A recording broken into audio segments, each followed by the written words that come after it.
Димовски и Лјупче. Повелете.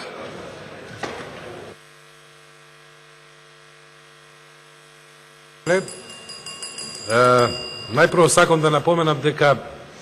носиме еден исклучително важен закон кој што сериозно треба да се ослика во состојбите во земјоделството, но не само во земјоделството, туку воопшто во секојдневниот живот на сите македонски граѓани, заради тоа што во самиот концепт на законот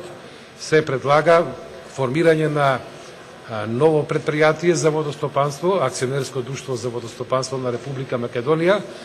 кое што во своите надлежности покрај наводнувањето на земјоделските површини, одводувањето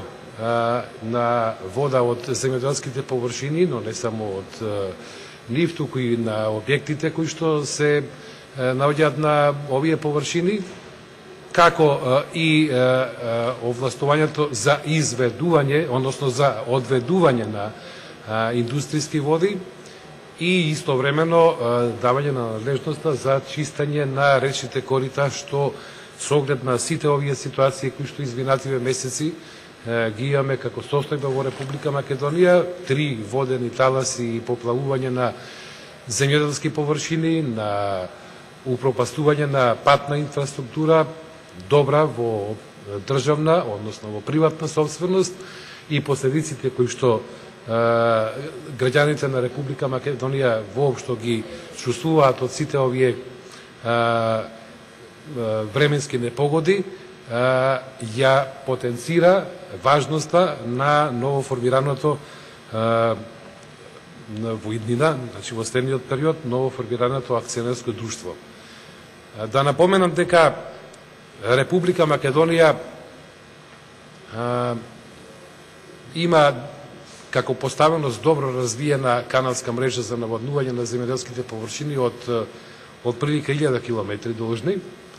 кој што владата на Република Македонија токму од 2007 година почнувајќи, па еве заклучно со 2014 година, има исчистено над 650 километри должни каналска мрежа. Секако дека ова чистење на каналската мрежа не може да застане само во еден наврат, туку тоа мора да се повторува, а за сето тоа е потребна добра организација и менаџирање со опремата со која што располагаат водостопанските предпријатија, а истовремено и со опремата која што требало да се набави од страна на новото акционерско друштво. Инаку Македонија во својата поставеност имаше, како што напоменав, добро воспоставен систем за наводнување на земјоделските површини. 1998 година беше формирано едно јавно предпријатие за водостопанство, кое што за жал заради недефинираните извори на финансиски средства за неговото тековно работење и извршување на задачите кои што ги има, не успеа да заживее и особено од 2003 година неуспешниот или катастрофалниот проект за трансформација на водостопанските предпријатија ја го доведе се вкупното водостопанство во Република Македонија во оваква ситуација во каква што сега се наоѓа. Од таму владата, барајќи ги излезните решенија, врз основа на 1,5 годишен труд на вработените во Министерството за земјоделство и во управата за водостопанство, но секако и на сите вработени во 10-11, односно водостопански предпријатија, кои што се уште не се ликвидирани, го предложи овој закон во кој што се предлага централизирано управување со водите во Република Македонија. Управување во делот на наводнувањето, одведувањето и чистењето на речните корита. Во законот, односно во ингеренциите на водостопанското на акционерското друштво водостопанство се имплементирани, односно го засегаат неговото работење повеќе закони. Законот за води, кој што е во делот на Министерството за заштита на животната средина и просторното планирање, експлоатацијата на минералните суровини од Министерството за економија и секако Законот за водостопанство во делот на Министерството за земјоделство, шумарство и водостопанство. Ние имавме, морам да кажам, безпрекорна соработка со Министерството за земјоделство и сите членови во Комисијата за земјоделство, шумарство и водостопанство во повеќе наврати, чинам во 5 наврати, како никогаш до сега, се посветивме на, би рекол, позитивни предлози за подобрување на самиот текст на законот, се со единствена цел тој да биде функционален, односно од него да имаат полза индивидуалните земјоделски производители, но и вкупно македонското земјоделство, а истовремено и сите граѓани во државата, заради тоа што ова водостопанско предпријатие, како што кажав, ќе треба да извршува задачи кои што не се однесуваат само на земјоделството, туку и пошироко на животната средина, во заштита на инфраструктурните објекти, а истовремено и во подобрување на севкупниот амбиент во државата, следејќи ги насоките на владата во делот на справувањето на последиците од климатските промени, заради тоа што тие во следниот период, според прогнозите, ќе бидат уште поизразени од овие кои што сега во овој момент ги чувствуваме. Затоа, нашиот предлог беше прво да се консолидира, да се стабилизира акционерското друштво со основата, базата, односно изворот на финансиски средства со кои што тоа ќе ги извршува своите обврски. Затоа предложивме, меѓу останатото, со амандман да биде дефиниран еден од изворите и програмата за води во делот на Министерството за животна средина и просторно планирање, со кој што е опфатена и програмата за чистење, годишно чистење на речите токови. Истовремено, како дел на дополнителни извори за финансирање, ги предложивме, односно предвидовме тоа да биде и преку продажба на материјал кој што ќе се добива при чистењето на реките, а тоа е согласно со Законот за експлоатација на минерални суровини, песок, чакал, камења и останато што е во согласно со овој закон. Тоа се дополнителни избори кои што би требало да го стабилизираат функционирањето на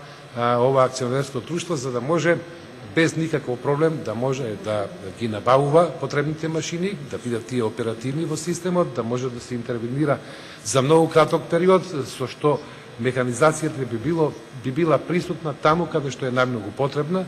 Реконструкција, рехабилитација и проширување на каналската мрежа, тоа е во согласно со импозантната, како никогаш досега,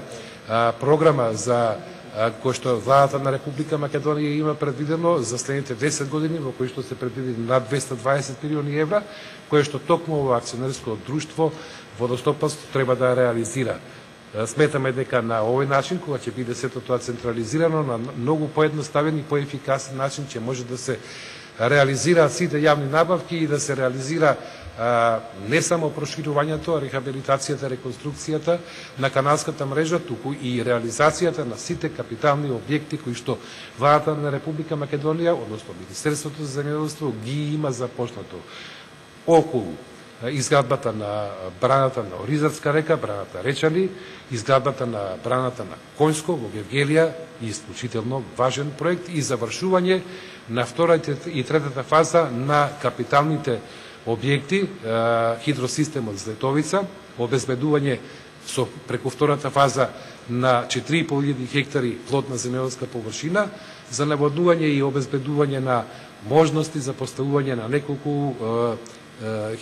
хидроцентрали за производство на електрична енергија, што дополнително преку добивката, односно приходот од овие од производството на електрична енергија ќе се подмират трошоците на самото работење на хидросистемот и втората и третата фаза на хидросистемот Лисиче во Велес и спојување на хидросистемот Лисиче по природен пат со посебен цевковод со езерото Младост во Велес, со што дополнително ќе се обезбедат и 4.500 хектари плодна земјоделска површина од левата и од десната страна на реката Вардар, кои што ќе може да бидат под системот за наводнување. Исто така, предпоставам дека и колегите кои што се имаат пријавено за збор ќе посветат повеќе внимание на пролонгирањето, односно начинот на опфат на земјоделците кои што треба да го плаќаат водниот надоместок, со кои што ќе треба да се обезбедат средства за одржување на самиот каналски систем, за наводнување и одводнување, но и од врската за плаќање на овој воден надоместок, кој што наместо како што беше предложено во законското решение да биде авансен, односно однапред плаќање, да биде фиксен, односно до крајот на секоја календарска година. Сметам дека овој закон Навистина има големата важност за секој земјоделец во Македонија и вкупно за земјоделството во Република Македонија, оттаму сметам дека треба собранието да му даде целосно. Благодарам. Благодарам. Има збор господин